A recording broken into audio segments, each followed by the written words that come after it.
You're listening to Life Check Yourself with life coach, transformational leader, and dating and relationship badass, Marni Batista.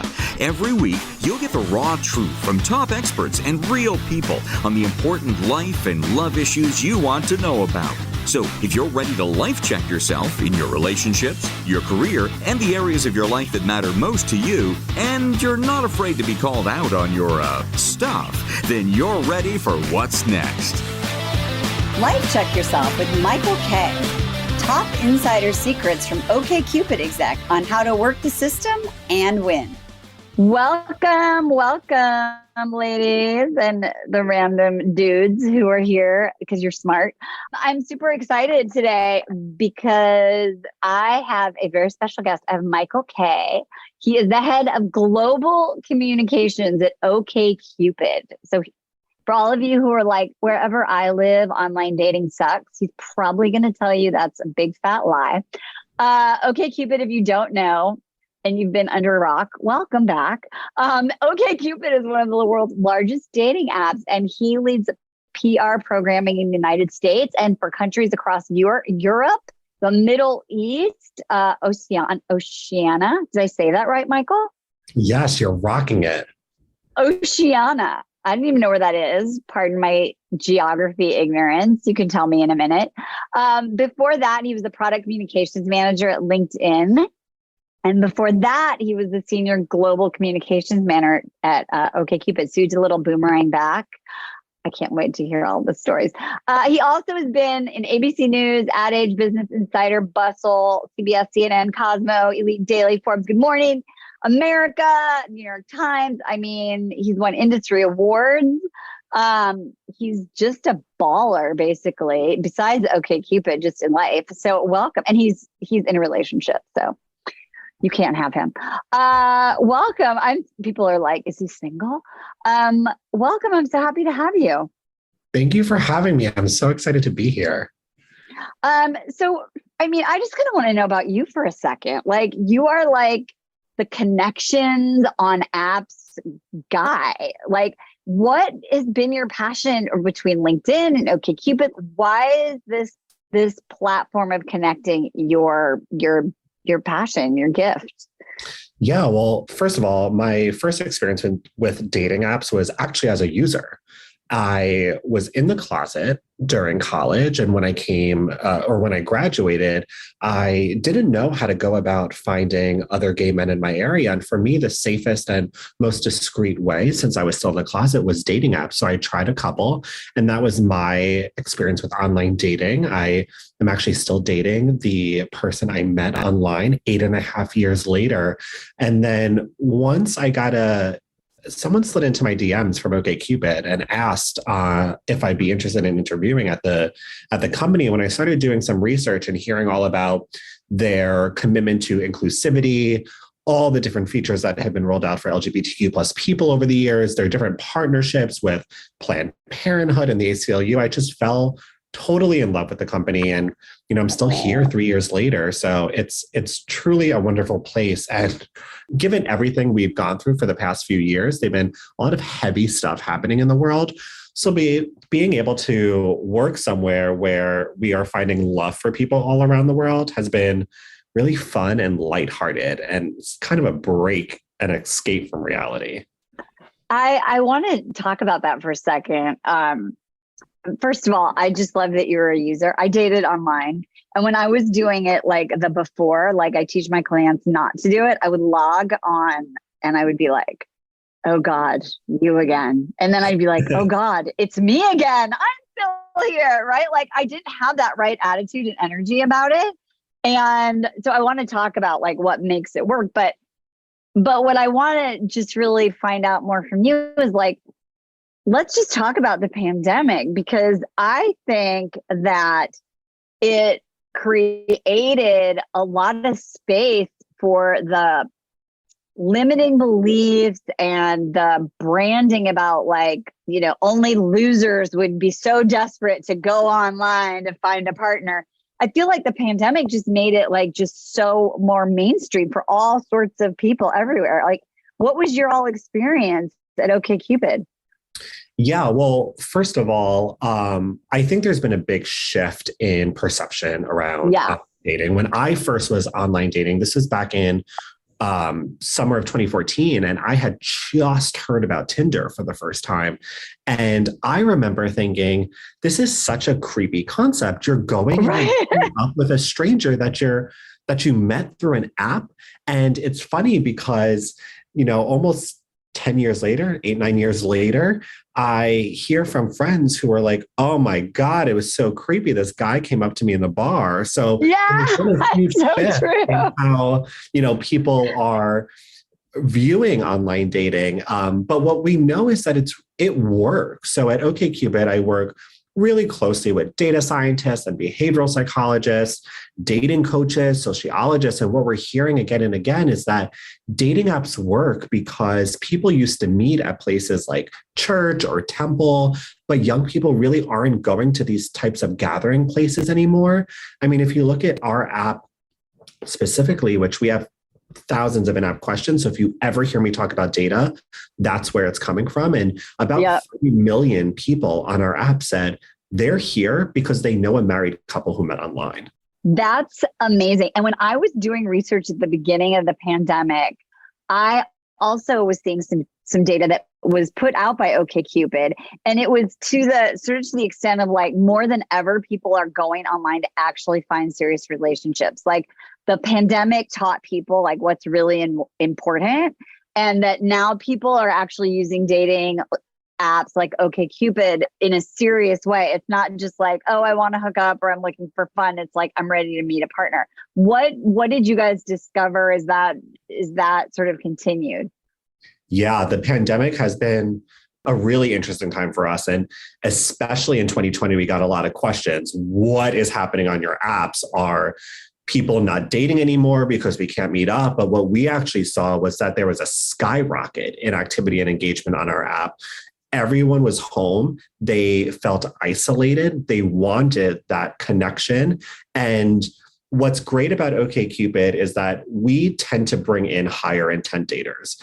And it's because our product is designed to do so. There is absolutely nothing wrong with wanting a hookup on a Saturday night. But if that's all you're looking for, we're probably not the dating app for you. We go well beyond a couple of photos and your location. We have really robust profiles. There's a lot of prompts that people need to fill out. You have to answer at least 15 of our matching questions before we show you to other daters. Most people to go on to answer dozens and dozen more because it's just so much fun to do.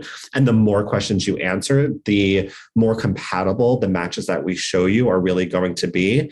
But we saw a couple of trends during the pandemic. One was that people were more interested in having a strong emotional connection with someone before a physical one.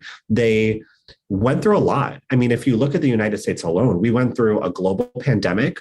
We went through the largest civil rights movement of many of our lifetimes. We had to deal with a pretty contentious presidential election. There were these really historic moments for us. It felt like almost every few months. And coming out of the pandemic, people wanted to find other singles that could be a support system emotionally, mentally, physically for them. So we saw this like rise in higher intent dating, which was really nice to see. And another trend we saw, if we look at different genders, is that women started to take control of their dating lives. And women on OkCupid were sending more first messages than they ever were before in our history. They were saying, screw this. I am not going to sit at home on my couch and wait for a guy to message me. If I want to talk to someone, I'm going out and talking to them. And it's actually paying off for them. On our app, conversations that are started by women last a lot longer than conversations started by men. So for any ladies out there who are listening to this conversation, don't be afraid to send that first message. Oh my God. Thank you. You're like basically just did a commercial for the whole system that we teach our clients because of what you were saying. And what I understand, and you probably have the nitty gritty details, but my understanding is that men receive way less messages, right? Their inboxes aren't as flooded. And so we're coaching women to do just that, to send the first message, because you're going to get in, right? They're going to be like, oh, blessed be the Lord. Somebody reached out to me. So is that sort of like the trend that you're seeing, is that men get less messages? So when a woman does initiate, she has a more likelihood of being seen and the guy is going to follow through. Yeah, absolutely. I mean, it's also really dependent on what that first message is. So for anyone who's struggling with that, just an FYI, you got to put some work into it. If you say, hey, hi, hello, that actually has the highest rate of being ignored on a dating app. Right. And I'm sure you'll love this, but we're a very data-driven company for anyone who doesn't know. So I was actually wondering, what should people open up with on a dating app? And I thought, why do I have to think about this? Why can't I just ask our millions of daters? And we added a question, and we added it for, all our global users. And we just asked, what's the best icebreaker? And there's not like a couple dozen people who answered this question. There's 4.5 million people who answered this question. So I would definitely trust this data. Yeah.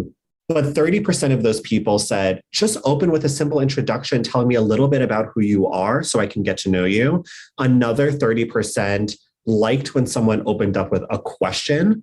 21% of people said, tell a joke, like shoot your shot with some humor. That's a little tricky because you want to make sure that you have a similar humor to whoever you're opening up with. So I think that one's a little on the daring side personally. And then 18% of people said, just mention something on my profile. Show me that you did your due diligence and, looked around and didn't just see one photo and decide to message me. I think that's so you have choices, ladies.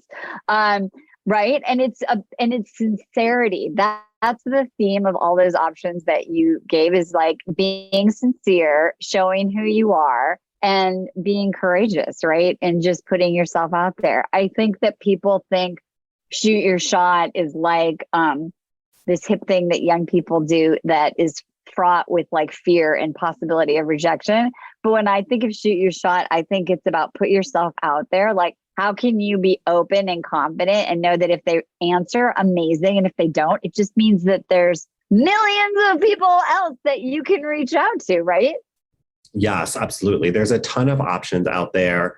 And I feel like you nodded to this in the beginning, but you have to go into this with a really open mindset. I tell people all the time, if you don't have a positive outlook on dating right now, don't date. Take a moment to yourself, enjoy life, spend time with family, spend time with friends, because you really have to put in the work. Anything that you put into this is what you're going to get out of it. So if you're coming into this on any app with a negative attitude, you don't want to spend a lot of time, you're not going to get quality matches. You're not going to find someone special. Dating is hard. Like, I will be the first to admit it. This is a part-time job. Yeah. Well, and I think because it's about applying the same commitment level that you have to anything else that you wanted in your life. And I think what's interesting, and I think you have probably some data about this, but it's ironic, isn't it? People are looking for someone to commit to them, right? Which is like unwavering commitment, like I'm here for you, right?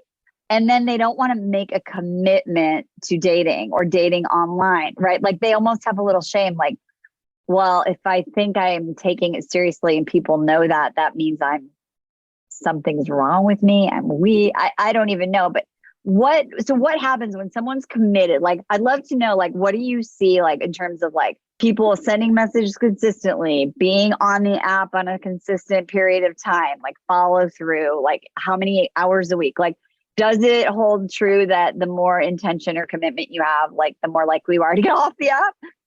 Yeah, absolutely. So my tip to people is, and this is an insider tip from someone who works at a dating app and know how the product works, you can trick the system, but you have to spend the time doing it. I recommend you go on for a few minutes, a few times every single day, if not every other day, because what's going to happen if you're only checking in on your dating app once a week, you're missing all these matches who are connecting with other people, starting conversations with other people, and scheduling dates with other people. You're missing your moment. So spend a few times. And I promise you, if you look at your iPhone usage, I bet you're on Instagram for a lot longer than that. You're on messages for a lot longer than that. You're on TikTok for a lot longer than that. So it's actually not that much time, but you have to put in the effort.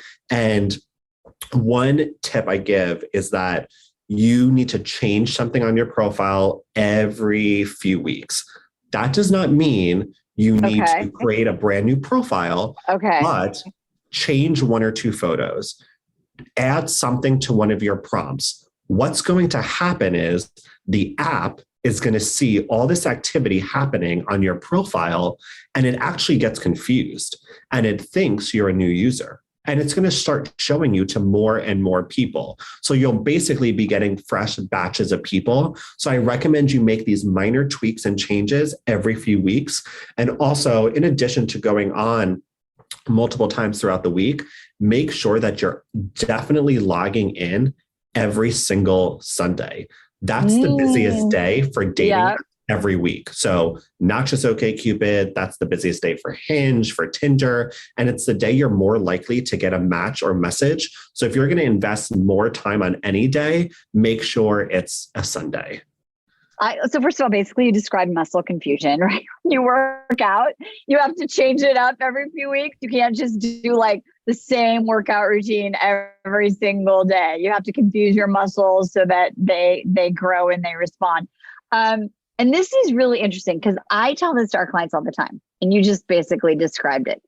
Dating apps are tech companies, right? It's like all we want to do is work the algorithm and get our shit out to the right people and educate the algorithm of who it is that we're interested in. So I assume that means the machine will then spit back more of the right people. It'll show you you're an active user. So then you will get more attention, right? So you're kind of training the machine to focus on you the more you engage with it. Is this true? Absolutely. And we want you to put in the effort. We want you to be successful on our app because we are not successful if you're on it for too long. We actually want you to find someone and get off the app, because then what's going to happen? You're going to start talking to your friends and your coworkers and your family members, and they're going to ask, where did you meet your wonderful partner? And you'll say, OkCupid. So there's this theory out there that I hear from people about, no, the apps want us to be on all the time and they never want us off. That's the exact opposite. If you're on our app for 10 years, 15 years, 20 years, we're not doing our job. If your goal is to find someone and get off the app. I love that. Okay, so let's talk about this. Interestingly, I know that your data shows that more than 9 in 10 people on OkCupid have average or higher than average self-confidence. What does that mean? Because basically what I'm always telling people is if you're not in a place of high self-worth and high, value, you're going to have a bad experience online and offline, no matter what you do. So talk to me about that. How do you guys measure that? How do you know that? And how does someone know if they have what it takes? Yeah, so it's one of our questions that we ask our users. We have thousands of in-app questions. They cover everything related to dating, relationships, and sex, but also anything that's top of mind for people. So if you're talking about something with your friends, your coworkers, your family members, we're going to ask about it on your app because you'll probably talk about it with a match. So we ask about confidence, we ask about insecurities, we ask all these like really deep, meaningful questions to help you better understand who you are, and also help a match better understand who you are as a person. And I think it's really important when you're dating to be confident in who you are, because otherwise those insecurities are going to filter into any relationship that you're going into. I truly, truly believe you really have to love yourself and be in a great place before opening up yourself to someone else. Otherwise, you're going to project whatever you're internalizing at the moment on whoever you're talking to, and it's going to become an unhealthy or toxic relationship. So it's really refreshing to hear that data point from our users. And again, this is all self-reported. There's not a single question out of the thousands that's mandatory. we give you the option. If you don't want to answer a question, don't do it. If it makes you uncomfortable, if it's not relevant for you. So all our data points are from people who feel that this question being posed to them is really relevant to them and something that they want to answer. That's amazing. Yeah, because I think that when you are in that place of self-worth and self-confidence, you're also in that place of like the better attitude and the mindset, right? And the energy and the engagement. It all just kind of falls in line, right? To be the optimal user, you're going to get the optimal match. So, okay, let's talk about this. Moving the conversation offline. Because I know that so many of my clients and listeners they get frustrated with Hays. They get frustrated with WhatsApps. And someone just literally sent me, because with some of my clients, I get to go in their inbox and see what they're working on. And this woman sent the first message and she's literally like, so like you mentioned, like basically asked her out, but he's not closing the deal. And so she's like, so do you want to meet like Tuesday or Wednesday? He's like, oh, my dog is like eating cereal. Ha ha ha. And she's like, that's so funny. Well, I'm going to be like over in your neighborhood on Tuesday, like literally. And he's just like not sealing the deal. And she's being playful and he's talking, but he's not sealing the deal. So how do we get the conversation off the app? Make a goddamn plan. Yeah, so this is one complaint I hear from daters all the time. And right? It's, around conversations that are happening on the dating apps when nothing's coming from it, no dates are coming from it. And I always ask them, have you made any effort to move the conversation off the app? So I always tell people not to be shy. When I was on dating apps and I felt a connection with someone, I would say, this is my like cheesy line, but it worked. I would say, oh, this app is killing my battery. Here's my number. And I would move the conversation to text in a really casual and kind of chill way. Love it. Obviously, we've asked our daters about this, so we know how they feel. But on OkCupid, 30% of daters want to move the conversation off our app ASAP, and 53% want to move it to text the second they agree on plans. So obviously you have to be comfortable. I don't recommend giving your number to every single person in your first message. But if you feel something and you're interested in learning more and you want to go on a date with this person, I recommend moving it to text, because they're more likely spending more time in their texts, in their like messages app than a dating app. What happens is, and this happens to me, I'm not dating right now, but it happens when I'm DMing on Instagram and I have a conversation going and I close Instagram and I completely forget about the conversation. But I've never once forgotten about a conversation that's in my messages. And I do this on LinkedIn all the time. When I'm messaging with someone, I say, here's my email, and I shift it there. And that helps me keep the conversation going. So that's my tip for like moving it off the app. Again, doing so when you feel comfortable. No one should feel rushed. Right. I love that. I love your little cheeky lines. Let's put that one in the books, ladies. I mean, I love it. 8 years later, it worked. It worked. Okay, let's talk about red flags, because I giggle at all of our little listeners out there, because some of them are listening to this going, yeah, let me hear the red flags, Michael, because I date these people and I want to make sure they don't show any red flags. But I want people to listen to this being like, are you actually being a red flagger? Because I think some of your data is like casual red flags, but they're still red flags to the men who are looking to date you. So what are some of them that people do that are little mistakes that are kind of a turnoff? Yeah. So what our daters have said, we've all had that kind of awkward or cringy first date. And when we think about red flags, most of our daters, so 53% of them, said being controversial or offensive, saying anything like that is the actual biggest first date deal breaker. But that's not the only red flag that people are identifying. About a quarter of people, so 27%, said for them, the biggest red flag is mentioning an ex on other dates. That's like a big no-no for people.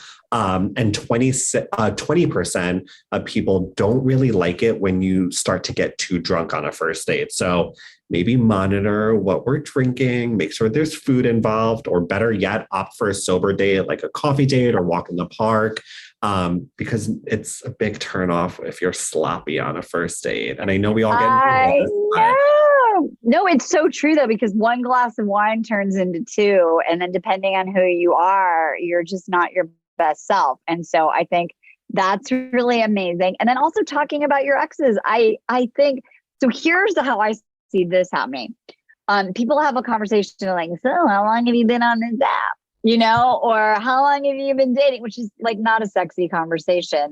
But what happens is that sort of segues into this story about your past. And then before you know it, you're telling the whole trashy story about your ex and custody or whatever.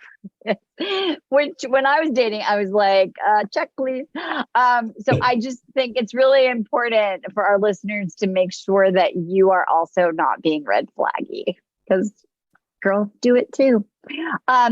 Okay, my last question for you is this.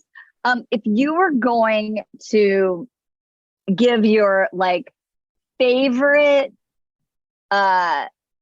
tip about things that people do that could sabotage without them really realizing it, how do you make sure you don't fall any online dating traps that people do all the time because they just don't know what the inside info is about a dating app?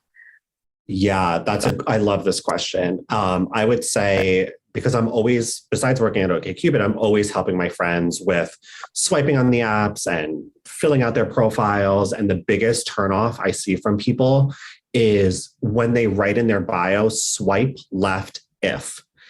It is putting out the most negative first impression with someone. And I think it's really important for us to know what's important to us. And I understand that we all have these things that we don't like in a partner, but instead of focusing on your deal breakers, try to highlight your deal makers. So what are you looking for? Why do you want people to swipe right on you? What's going to make you swipe right on someone else? That's really what you should be shining a light on, so that when someone comes to your profile, the first thing they're seeing is not know this, know that, not interested in this. It's just a big turnoff. And it makes me think they're just overly critical, kind of pessimistic. And I'm not going to swipe right on them.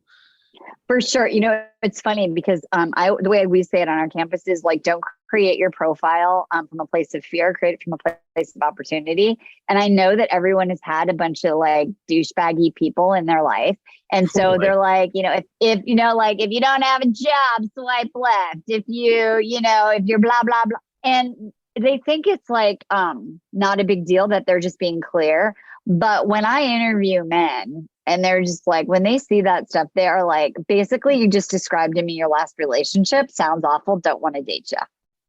Yeah. I love it. We're so on the same page. I know. For anyone listening, we did not talk about this, and we're just in sync. We are so in sync.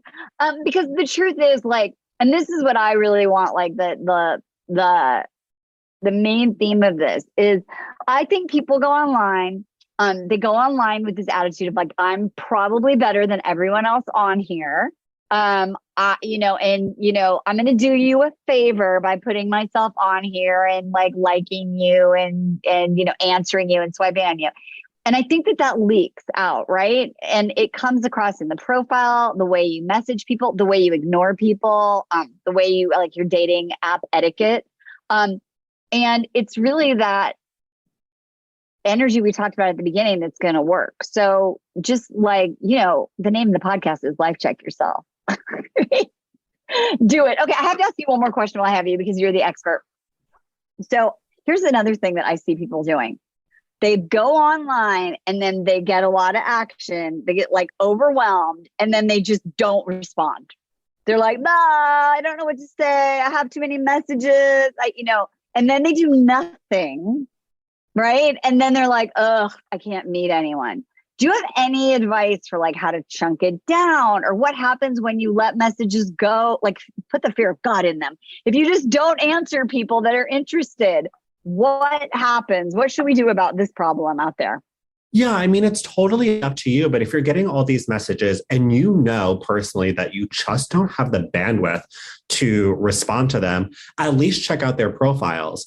If there's someone that you're really not interested in, you might not be attracted to them, you might not be compatible with them based on what they're putting out there, I would simply delete the message so your inbox feels less cluttered and it's less overwhelming. Because the last thing you want to do is start up a conversation with someone you know is a hard pass for you. I promise you, most likely, if you are ignoring someone's first message, they're not crying about it. You're not giving them a moment to get invested in you, to get optimistic about a relationship with you. You're not leading them on.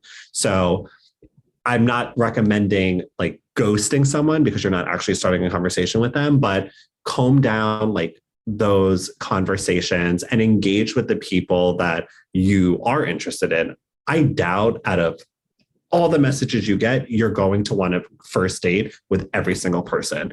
So vet each person and calm it down that way. I love that. So all those ladies are like, I feel bad. No, just delete it. Nobody's crying. If they are, they're not your person anyway. Yeah, I promise they're not invested yet. Oh, that's amazing. You are like a lifeboat in the sea of, like trying to meet someone in this time of our life. And it's just, you make it sound so accessible, so easy, and so fun. And your success story of what it's like to find love online. So thank you so, so much for being here. I've just loved your vibes. Thanks so much for good having vibes. me. This is the best conversation this week. Oh my God, you're amazing. Ladies, okay, here's your homework. First of all, tell everyone you know about this damn podcast and say, you know what, we need to go online and do this with a better attitude. We're going to do 30-day challenge. We're going to do everything that Michael said. We're going to go on OkCupid. We're going to make it happen. We're going to be a success story. So do that. But before you do that, re-listen and life check yourself. See what you're doing. See what you're not doing. Make an assessment, adjust, and then get yourself back on there. Also, don't forget, you can follow us at Dating with Dignity on Instagram. We're also now on TikTok. Woohoo! Dating with Dignity. I'm not dancing, but I've got great advice for dating. And we will all see you here next time. Mwah. Bye-bye for now. Hey, thanks for tuning into today's show. So if being in an intimate relationship in which you feel 100% seen, heard, and accepted by a high caliber man is a priority for you right now, and you're interested in seeing if you're a fit for working with me and my team at Dating with Dignity, here's what I want you to do. Just head over to DWD VIP, that's D as in dating, W, D as in dating, VIP.com, and book a call to speak with my team. We'll get on the phone with you for about 60 minutes, and you'll get crystal clear on what's stopping you from finding true love right now.